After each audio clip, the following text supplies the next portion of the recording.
जय श्री कृष्णा। कामक ज्योतिष में आप सभी का स्वागत है। आज एक बहुत महत्वपूर्ण जानकारी लेकर मैं आया हूँ। एक हम कुंडली के माध्यम से बताएंगे कि जन्म कुंडली में ग्रहों की दृष्टियाँ किस प्रकार से काम करती है। तो यहाँ एक जन्म कुंडली मैंने स्वामी गोस्वामी तुलसीदास जी के एक जन्म कुंडली रखा हूँ।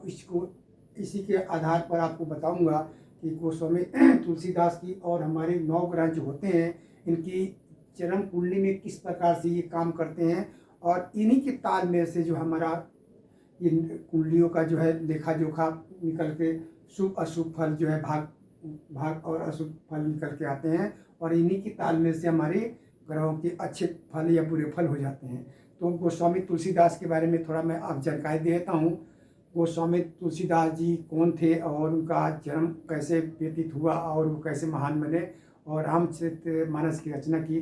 तो गोस्वामी तुलसीदास की जन्म कुंडली है।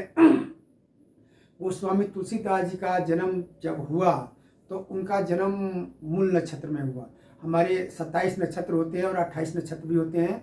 तो 28 और नक्षत्र और 27 कैसे होते हैं कभी मैं बताऊंगा। तो 27 नक्षत्र में जो 6 नक्षत्र होते हैं उनमें जो मूल नक्षत्र होता है उस नक्षत्र में गोस्वामी तुलसीदास जी का जन्म हुआ।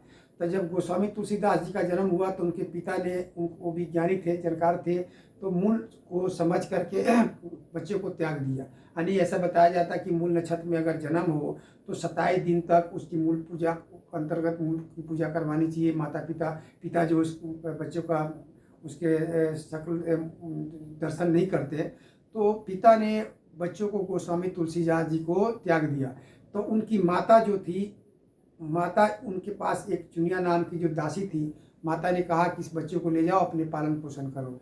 तो चुनिया नाम की दासी जो है उस बच्चे को लेकर के अपने घर गई, अपने गांव चली गई, और कुछ समय के बाद 4-5 साल के बाद वो भी स्वर्ग सिधार गई। बच्चा अनाथ हो गया। तो अब बच्चा को पालन करने वाला कोई ना रहा। तो उस बच्चे को पालन पोषण करने के लिए शिव पार्वती ने नरहरा नाम के एक व्यक्ति को दर्शन दिए स्वप्न में कि इस बच्चे को पालन पोषण करो, यही जगत गुरु कहलाएगा, आगे चल करके यही विद्वान बनेगा और इसका नाम होगा। तो वह व्यक्ति जो नरहरा नाम के जो व्यक्ति थे वो भगवान गोस्वामी तुलसीदास जी का लालन पालन किया। जब पढ़ाई लिखाई करने के बाद जब उसकी शादी हो जाती है, उसके बाद वो पत्नी के वियोग में प्रेम में पागल होकर के आधी रात को वर्षा के समय वो नदी को तैर करके अपने पत्नी के घर जाते हैं। और पत्नी को जो उनके कमरे में प्रवेश करने के लिए कोई रास्ता नहीं सूझा तो खिड़की के माध्यम से एक सर्प को ही रस्सी समझ करके पत्नी के कमरे में प्रवेश करते हैं।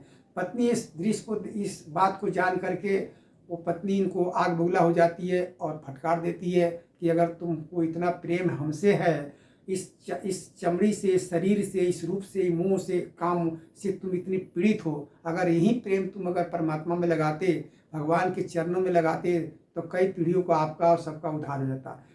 गोस्वामी तुलसीदास को इस बात से उनको दिल पर लग जाता है और ठेस पहुंचती है और उनको बैराग होता है और सब छोड़ छाड़ करके वो काशी बनारस चले जाते हैं। वहीं तपस्या करते हैं, भगवान की भक्ति करते हैं और भगवान को उनको प्राप्ति होती है और श्री रामचरितमानस का जो है वो रचना करते हैं। तो ये गोस्वामी तुलसीदास की एक संक्षेप में मैंने जीवनी सुनाया आप लोग के। आप कयामत ज्योतिष के अंतर्गत इसको सुन रहे हैं। और अब मैं बताऊंगा एक उदाहरण दे करके कि हमारी जन्म कुंडली में जो है किस प्रकार से 9 ग्रहों की दृष्टियां काम करती है जो इस पर से निकल के आती है। तो सबसे पहले आपको बता दें कि हमारे 9 ग्रह जो होते हैं इनकी सभी दृष्टियां होती है। तो हर ग्रह अपने स्थान जहाँ बैठा होता है, वहाँ से जहाँ भी कोई ग्रह बैठा होता है वहाँ से सातवें स्थान को अपनी पूर्ण दृष्टि से देखता है। 9 के 9 ग्रह देखता है। इसके अलावा जो है 9 में से कुछ ग्रह ऐसे होते हैं जिनकी अलग से दृष्टि होती है। जैसे मंगल है, मंगल अपने स्थान से 7वें स्थान को पूर्ण दृष्टि से देखता है। उसके अलावा भी 4 और 8 स्थान को पूर्ण दृष्टि से मंगल देखता है। जैसे यहाँ पर इस जन्म कुंडली में मंगल बैठा हुआ है, यहाँ मंगल बैठा हुआ है, ये मंगल यहाँ बैठा हुआ है। तो ये मंगल जो है यहाँ से 4थे स्थान को पूर्ण दृष्टि से देखता है। हालांकि दृष्टियाँ और भी होती है, 1 चरण, 2 चरण, 3 चरण, 4 चरण, लेकिन 4 चरण जिसकी दृष्टि पूर्ण होती है उसी को ज्योतिष शास्त्र में विशेष दिया जाता है, उसका महत्व होता है।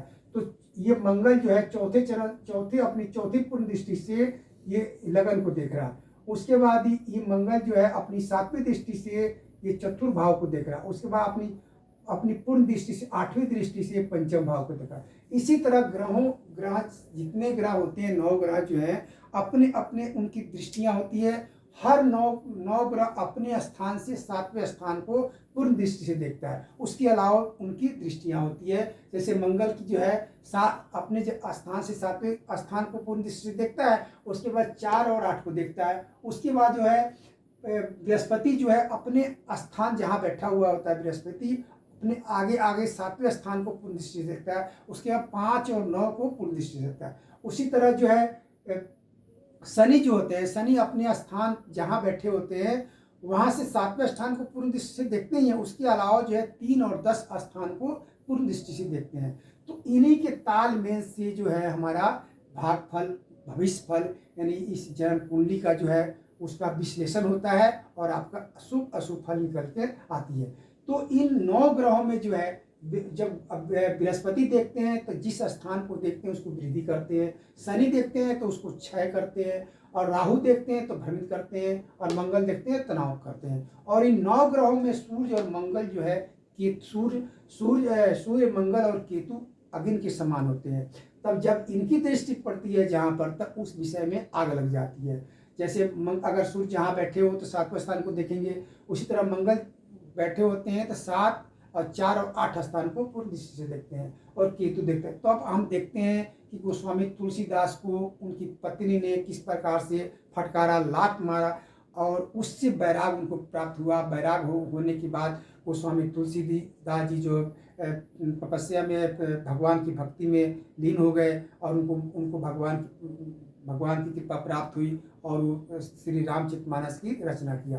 तो अब हम उनकी कुंडली पर चलते हैं कि उनकी कुंडली में क्या ऐसा योग था कि पत्नी ने उनको फटकारा और वो इतने महान बन गए और मोक्ष को प्राप्त हुए। तो ये गोस्वामी तुलसीदास की ये जन्म कुंडली है, उस समय की जन्म कुंडली है।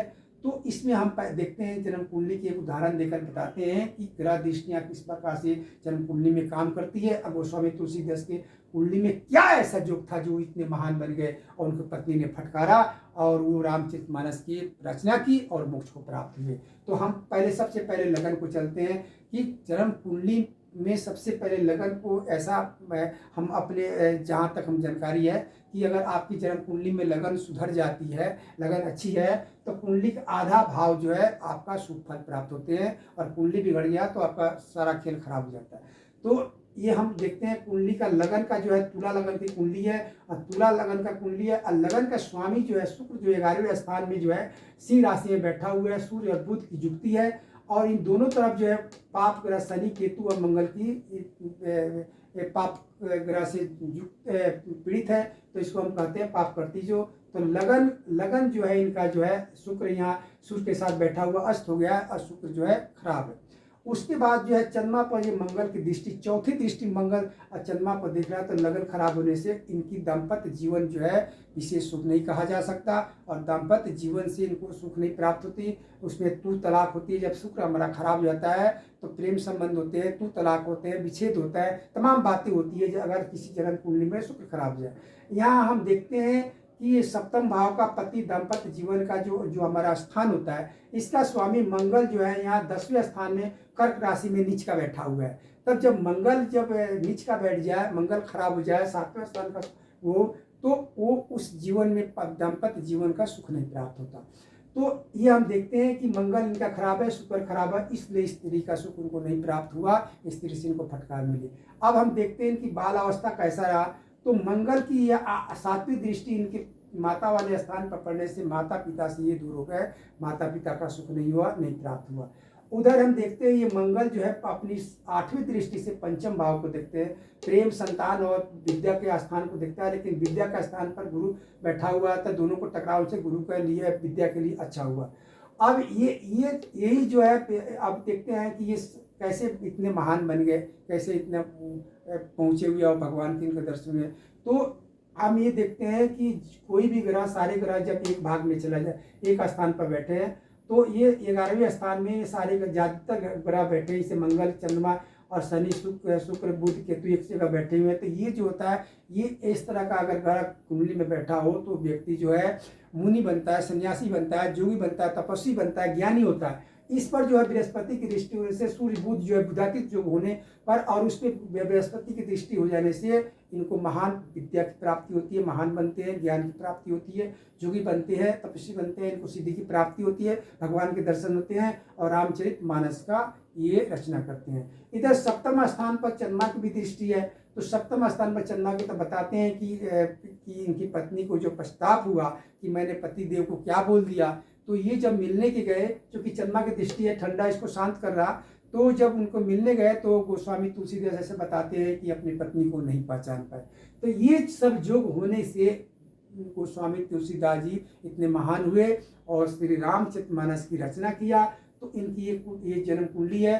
तो हमारी ग्रहों की दृष्टियां इस तरह से काम करती है। हर ग्रह जो है अपने स्थान से 7वें स्थान को पूर्ण दृष्टि से देखता है। उसके अलावा जो मंगल है, बृहस्पति हैं और जो है शनि है, शनि और राहु, इनके जो दृष्टियां होती हैं इनके अलग अलग कुछ अलग हटके होते हैं। जैसे मंगल के होते हैं, मंगल तो अपने स्थान से 7वें स्थान को पूर्ण दृष्टि से देखता है। उसके अलावा जो 4 और 8 स्थान को पूर्ण दृष्टि से देखता है। बृहस्पति जो है अपने स्थान से 7वें स्थान को पूर्ण दृष्टि से देखते हैं। उसके अलावा 5 और 9 स्थान को पूर्ण दृष्टि से देखते हैं। उसी तरह शनि जो है अपने स्थान से 7वें स्थान को पूर्ण दृष्टि से देखते हैं। उसके अलावा 3 और 10 स्थान को पूर्ण दृष्टि से देखते हैं। उसमें राहु जो है अपने स्थान से 7वें स्थान को देखते हैं और उसके अलावा जो है 5 और 9 स्थान को पूर्ण दृष्टि से ये ग्रह देखते हैं। और इन्हीं के तालमेल से भविष्यफल निकल के आता है कि आपकी जन्म कुंडली में आपका कैसा योग है, विश्लेषण करने पर ये निकल के आता है। तो ये कायमत ज्योतिष पर आप जानकारी ले रहे हैं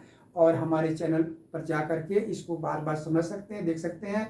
आपकी जानकारी अच्छी है तो लाइक कर दीजिए। ज्योतिष जानने वाला, ज्योतिष सीखने वाले के लिए जन्म कुंडली, ग्रहों की दृष्टियाँ और कौन ग्रह का, ऐसे बहुत तमाम बातें अधिक समझ में नहीं आती ज्योतिष जल्दी से, लेकिन आप थोड़ा थोड़ा ध्यान करेंगे, अपनी कुंडली को देखेंगे, हर ग्रह जो किस तरह से उनकी दृष्टि होती है, किस तरह से बने बनाए खेल बिगड़ जाते हैं और बिगड़े हुए खेल बन जाते हैं। तो एक हम उदाहरण दे करके आपको बताया कि हमारी जरिए गोस्वामी तुलसीदास की कुंडली है और हमारी ग्रहों की जो दृष्टियाँ होती है किस पर काम करती है। आप ये जानकारी कामत ज्योतिष पर जा करके ले सकते हैं, सुन सकते हैं। धन्यवाद। जय श्री कृष्णा।